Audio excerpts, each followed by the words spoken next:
Econ D2H, Digital Entertainment Services. CNBC TV 18 and Trustline present Investor Camp. Register now. Presented by Trustline. Cafe Partner, Cafe Coffee Day. ये है network 18 और आप देख रहे हैं CNBC आवाज। Presented by National Stock Exchange. सोचकर समझकर इन्वेस्ट कर। को present by ट्रस्टलाइन। Print partner Dainik Bhaskar and Divya Bhaskar.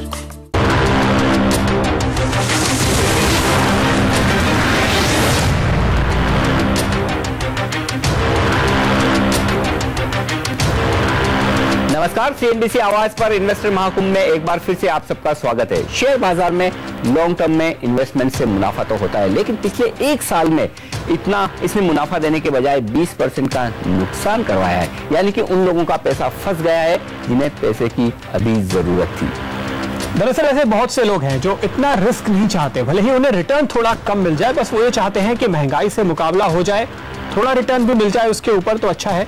वहीं दूसरी तरफ ऐसे लोग भी हैं जो फटाफट कमाई करना चाहते हैं, भले ही उसमें उनकी सांसें थमी रहें, भले ही वो काफी रिस्क ले ले। तो हम बात कर रहे हैं शेयर बाजार के ट्रेडर्स की।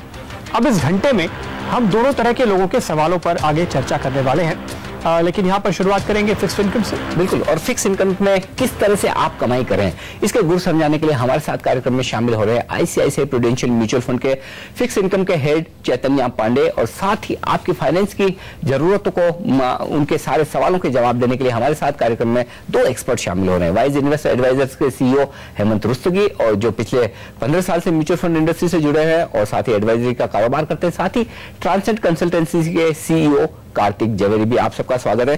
चैतन्य, शुरुआत आपसे करना चाहूंगा। सबसे पहला सवाल तो ये कि क्या फिक्स इनकम में डेट प्रोडक्ट्स में पैसा लगाने का ये सही वक्त है? जी, सही वक्त तो है। फिर मेरे ख्याल में तो हर किसी टाइम पे डेट थोड़ा अपना पैसा तो डेट प्रोडक्ट्स में लगाना ही चाहिए। अगर आपका 100 रुपया है तो अगर आपकी उम्र या आपके इंटरेस्ट के हिसाब से या 20 लगाएं या 80 लगाएं, लेकिन कुछ तो लगाना ही चाहिए। तो बट अगर टाइमिंग हिसाब से, हाँ, इस समय रेट्स ऊपर हैं, इंटरेस्ट अच्छा मिल रहा है और थोड़ा सेफ्टी की तरफ ज्यादा लोगों का ध्यान है, तो हाँ, बिल्कुल अच्छा टाइम है। इंटरेस्ट रेट तो इस समय एफडी में भी काफी अच्छे हैं, तो हाँ, एफडी के मुकाबले में एक फंड में आने के लिए आप किस तरह कंपेयर करेंगे और क्यों आप फंड में जाएंगे? एफडी और फंड दोनों में फिक्स्ड इंटरेस्ट रेट मिलते हैं।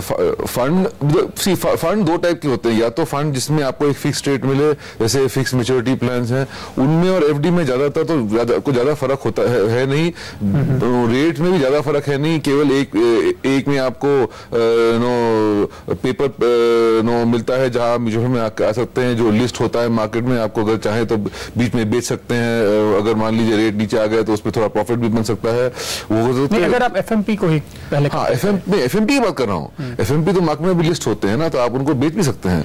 तो ऐसा कभी कभी हुआ है कि कुछ लोगों ने थोड़ा, मान लिया रेट 2 महीने बाद नीचे आ गए तो थोड़ा उसको प्रॉफिट में बिक सकता है। तो ऐसा भी होता है एफएमपी में भी।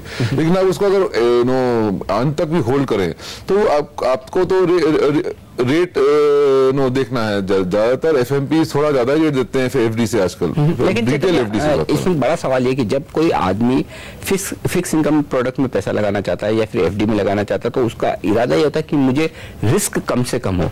तो ऐसे में 1-2% के ज्यादा रिटर्न के लिहाज से रिटर्न को देखना चाहिए या फिर रिस्क को? एफडी और एफएमपी में कोई रिस्क में फर्क तो होना चाहिए, चाहे कोई भी डेट प्रोडक्ट हो। नहीं, तो क्या है, दो एफएमपी और एफडी ज्यादातर थोड़ा समान है इन्वेस्टर की तरह सोच में से, तो और दोनों में रिस्क प्रोफाइल भी सिमिलर ही है।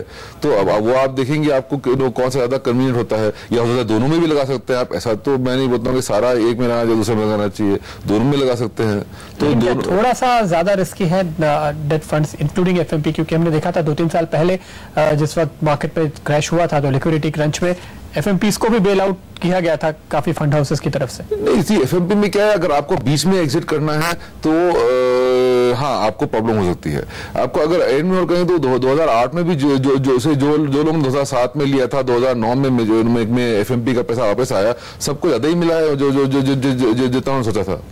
जितने एफएमपी है जो 2008 में जिनको प्रॉब्लम थी, लोगों को जो सोचते पता नहीं क्या है, क्या होगा, कैसा होगा, सब के सब 2009 जब मैच्योर हुए, सब में पैसा ज्यादा ही मिला है, कम तो मिला नहीं है किसी को भी। लेकिन चैतन्य, जब आप फिक्स इनकम प्रोडक्ट्स में पैसा लगाते हैं तो सबसे बड़ी बात होती है कि ब्याज दरों पर आपका क्या आउटलुक, क्योंकि अगर लगता है कि ब्याज दरें कम होने वाली तो ही आपको डेट फंड या दूसरे फंड में ज्यादा मुनाफा होगा। इस वक्त आपके फंड हाउस का क्या नजरिया है? क्या ब्याज दरें पीक होती हुई दिख रही है आपको? मैं एक चीज बोलूंगी, तो एफएमपी के लिए ये लागू नहीं है। एफएमपी में तो ब्याज से कोई मतलब नहीं है, आपको जो इसमें मिल रहा है वो आपको मिलेगा ही। जो नॉर्मल डेट फंड्स हैं, हाँ, उसमें ब्याज कम होगा तो आपको फायदा हो, ज्यादा फायदा होगा। मेरा कमाना, हम लोग क्या मानना है कि इस समय ब्याज ज्यादातर पीक के आसपास ही है, तो 25-50 बेसिस पॉइंट ऊपर नहीं जा सकता, आधा टका जा सकता ऊपर नीचे, लेकिन उससे ज्यादा जाएगा नहीं। और 6-8 महीने बाद नीचे आना चाहिए, 6-9 महीने में 1-1.25% नीचे आना चाहिए। ऐसा क्यों लग रहा है, जबकि अभी कल तक, परसों तक भी सुब्बाराव साहब और सुबीर कोकन जो जयपुर में अपनी एक मीटिंग के लिए गए हुए थे, तो उन्होंने यही कहा कि इन्फ्लेशन काबू में नहीं आ रही। हमको तो नहीं लगता कि ब्याज दरें कम करने का या बढ़ाना रोकने की भी कोई वजह है। अभी तो नहीं आ रही है, अभी लग भी नहीं रहा है। अगर आप नंबर देखें आजकल की, नीचे आएगा इतनी जल्दी। लेकिन इन्फ्लेशन क्या है, ये तो साल में कितना कितनी बढ़त हुई उसका है। तो अगर एक साल में दाम हिलता नहीं है तो अपने आप इन्फ्लेशन 0 हो जाता है, चाहे उसका दाम कितना ही ऊंचा हो। तो अगर अभी क्या है, पिछले साल मार्च, अप्रैल, मई और इस साल मार्च, अप्रैल, मई, जून में बहुत प्राइसेस ऊपर थे। तो अगर अगले साल उतना ही नहीं बढ़े तो अपने आप इन्फ्लेशन नीचे आ जाएगा। जी, base effect which is called base effect. हाँ, तो उसका फायदा बहुत होगा हमको फरवरी के आगे, फरवरी से जुलाई अगस्त में बहुत फायदा होगा बेस इफेक्ट का। इनफैक्ट जुलाई अगस्त के नवंबर तक। चलिए, तो यहाँ पर चैतन्य का यह मानना है कि अगर आप फिक्स इनकम प्रोडक्ट्स में पैसा लगाना चाहते हैं, एकदम फिक्स कमाई करना चाहते हैं, तो ये सही वक्त है आपके लिए पैसा लगाने का। लेकिन हमारे 2 एक्सपर्ट और हमारे साथ हैं जो बताएंगे कि कहाँ पैसा लगाया जाए, किस तरह के फंड्स में पैसा लगाया जाए, ये हम बताएंगे आपको। लेकिन इससे पहले आपको ये बता दें कि इन्वेस्टर महाकुंभ में आपके लिए है कमाई के ढेर सारे मौके। आपको देना है एक बस आसान से सवाल का जवाब और आप जीत सकते हैं 75,000 रुपए के सोने के सिक्के हर एक घंटे। तो इस घंटे का सवाल नोट कीजिए। आपको बताना है कि किस म्यूचुअल फंड में एनएवी का मतलब है। म्यूचुअल फंड में एनएवी का मतलब है नेट एसेट वैल्यू। ये ऑप्शन 1 है। ऑप्शन दूसरा है नेट अप्रोक्सीमेट वैल्यू और तीसरा है नेट एप्रोप्रिएट वैल्यू। कौन सा जवाब सही है ये आप हमें लिख भेजें। अपने मोबाइल फोन के मैसेज बॉक्स में जाएं, टाइप करें IMK6, क्योंकि ये है छठा क्वेश्चन। स्पेस दीजिए, A, B या C में से जो भी ऑप्शन आपको लगता है कि सही है वो लिखकर हमें भेज दीजिए 51818 पर।